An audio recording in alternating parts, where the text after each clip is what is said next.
Tiba di Singapura. Pukul 10 pagi. Rena dan Gilang sudah berada di bandara, siap untuk naik ke pesawat dan terbang ke Singapura. Rena menatap kedua orang tuanya yang mengantar sekaligus mengucapkan perpisahan. Saat di sana nanti, dengarkan apa yang dibilang oleh suamimu ya. Ingat untuk selalu bangun lebih awal menyiapkan sarapan dan jadilah istri yang berbakti, ucap Hana, lalu memeluk erat putrinya. Rena membalas pelukan sang ibu dengan air mata yang perlahan-lahan menetes di pipinya. Ia hanya bisa menganggukkan kepala dengan patuh. Rena beralih ke ayahnya, lalu memeluk sang ayah erat. Hati-hati di sana. Katanya di sana banyak pria muda yang tampan. Bisa-bisa suamimu cemburu setiap hari. Ucap Revan mendapat tatapan horor dari menantunya. Rena terkekeh mendengar hal itu, lalu beralih menatap Gilang yang kini berdiri di hadapan ibunya. Kalau begitu, Rena berangkat dulu ya, Dad. Jaga kesehatan, jangan sampai telat makan atau tidur larut malam. Daddy tahu kan, kalau Mami tidak bisa tidur kalau Daddy tidak ada di tempat tidur bersamanya, ucap Rena, memejamkan mata saat sang ayah mengusap pelan kepalanya. Hana dan Revan melambaikan tangan mereka pada Rena dan Gilang yang perlahan-lahan menjauhi dari mereka. Hana dan Revan melambaikan tangan mereka pada Rena dan Gilang, yang perlahan-lahan menjauh dari mereka dan naik ke pesawat yang akan berangkat 20 menit lagi. Rena menoleh sekilas sebelum benar-benar memasuki pesawat, menatap kedua orang tuanya yang tersenyum dengan air mata di pipi, menatap kepergian putri mereka untuk waktu yang lama. Sedang Reno sudah berangkat tadi malam, tepat pukul 12 malam. Pukul 2 Singapura. Rena dan Gilang menginjakkan kaki mereka pada Bandara Internasional Singapura, menatap sekeliling yang begitu ramai. Gilang menggenggam tangan Rena berjalan keluar sambil membawa koper mereka. Rena hanya mengikuti langkah Gilang dengan senyum kecil di wajahnya. Welcome back Mr. Pradipta, ucap seorang pria berjas hitam saat Rena dan Gilang tiba di hadapannya. Segera bawa kami ke apartemen. Tita Gilang menggunakan bahasa Inggris, menarik tangan Rena masuk ke pintu belakang mobil. Rena hanya menurut, sempat menatap pria itu yang juga menatapnya dengan senyuman. Rena masuk ke mobil, menatap keluar jendela di mana pria itu tengah memasukkan koper mereka ke dalam bagasi mobil. Ada apa? Tanya Gilang, merasa aneh dengan Rena yang terus menatap keluar jendela. Rena menoleh pada Gilang yang menegurnya. Tidak ada apa-apa, jawab Rena singkat lalu tersenyum. Beristirahatlah, masih ada 30 menit perjalanan ke apartemen. Kamu pasti lelah, ucap Gilang, kemudian memejamkan matanya sambil menyamankan duduknya. Rena mengangguk patuh, lalu menoleh saat mendengar suara pintu mobil yang terbuka, menatap pria itu yang kini duduk di kursi kemudi. Rena terus menatap gerak-gerik pria tersebut, yang kini menyalakan mesin mobilnya dan melaju meninggalkan bandara. Pria itu melirik Rena dari kaca kecil di dalam mobil, kemudian tersenyum manis pada Rena. Rena membalas hal itu dengan senyuman, kemudian menatap keluar jendela melihat pemandangan dari kaca mobil. Di dalam perjalanan, hanya ada keheningan. Gilang tertidur di samping Rena, sedang Rena hanya menatap keluar jendela mobil. What is it? Tanya Rena, merasa aneh dengan pria tersebut yang terus meliriknya dari kaca. Pria itu tersenyum hingga memperhatikan lesung pipinya. Ia merasa lucu melihat ekspresi Rena saat ini. I'm sorry, but you look very beautiful, miss. Aku minta maaf, tapi Anda terlihat begitu cantik, Nona. Puji pria itu. Tersenyum begitu manis pada Rena. Thank you, ucap Rena, dengan senyum canggung di bibirnya lalu menoleh pada suaminya. Rena tersentak melihat Gilang yang ternyata tidak tertidur. Kini terlihat menatap tidak suka pada pria yang menyetir itu. Gilang menoleh ke arah Rena dengan raut wajah tak sukanya, lalu kembali menatap pria yang mengemudi itu.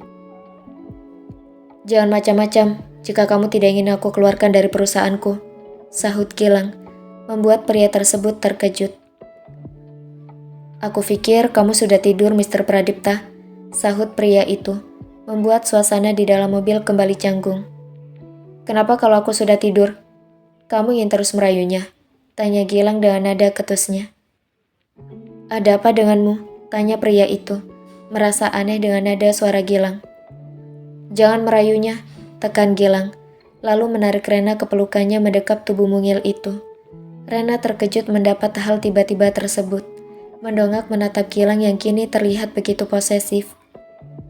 Damn it, apa yang kau lakukan? Kesal pria itu saat melihat Gilang memeluk Rena.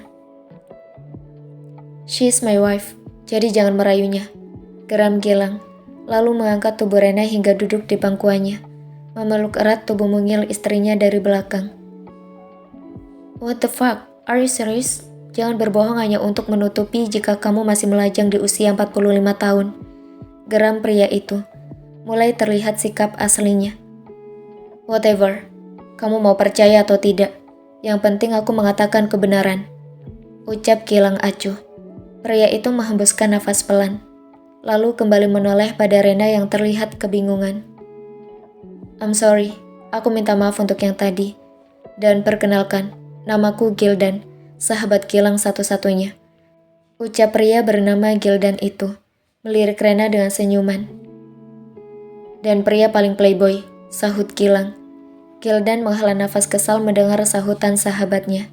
Sedang Rena menahan senyum melihat pertengkaran dua pria di dalam mobil itu. Namaku Rena Pratiwi, salam kenal, ucap Rena, memperkenalkan diri dengan senyuman. Gildan terdiam, mencoba untuk mencerna ucapan Rena, lalu memekik kaget. What? Kamu menikahi keponakanmu? You're crazy, Gilang, teriak Gildan tidak percaya. Gildan mengatupkan bibirnya saat melihat ekspresi wajah Rena dari kaca yang mendadak terlihat murung. Sedang Gilang tak menanggapi ucapan sahabatnya itu. Setelah hal itu, tidak ada yang berbicara hingga tiba di tempat tujuan. Gilang dan Rena mendekat ke arah lift lalu masuk dan memencet tombol lantai 20. Pintu lift tertutup, membuat suasana di dalam lift menjadi canggung. Maaf untuk yang tadi, ucap Gilang tiba-tiba. Untuk hal apa? Mas kan tidak melakukan apapun tadi, jawab Rena, membuat Gilang menoleh padanya. Untuk itu, ucap Gilang yang tiba-tiba tergagap. Itu apa? Tanya Rena. Itu saat aku mengangkat tubuhmu ke atas pangkuanku, maafkan aku, lirik Gilang dengan wajah merona merah. Rena menunduk menahan senyum di bibirnya. Aku tidak suka jika ada pria yang mengatakan gombalan seperti itu padamu, ucap Gilang. Ting, pintu lift terbuka. Buru-buru Gilang keluar dari lift setelah mengatakan hal itu. Rena dengan cepat mengikuti langkah kaki Gilang yang membawa kedua koper mereka. Ia terus berusaha menahan senyumnya karena ucapan Gilang tadi. Gilang berhenti tepat di depan pintu apartemennya, lalu membuka pintu dengan sidik jari miliknya. Rena melangkah masuk ke apartemen itu, melihat sekeliling yang begitu rapi. Rena mengikuti Gilang yang membawa kopernya mendekat ke arah pintu bercorak putih gading. Ini kamar yang akan kamu tempati, ucap Gilang, membuat kening Rena mengerut. Maksudnya? Tanya Rena, yang masih bingung dengan Gilang. Kamu akan tidur di sini, dan aku akan tidur di kamar itu, ucap Gilang, menunjuk ke arah pintu bercorak coklat tidak jauh dari kamar Rena. Tapi kan... Kamu masuklah dan beristirahat. Aku juga ingin beristirahat sejenak sebelum sore hari, ucap Gilang, memotong ucapan Rena. Baik, jawab Rena patuh, kemudian masuk ke dalam kamar. Rena melirik ke arah pintu, di mana Gilang telah pergi ke kamarnya. Lagi dan lagi, Gilang bersikap seolah tak ingin menyentuh dirinya. Padahal Rena sudah sangat senang dengan pengakuan di dalam lift itu. Tapi ternyata, ia kembali tertampar kenyataan. Kenyataan di mana Gilang masih menganggapnya sebagai seorang keponakan, bukan istri.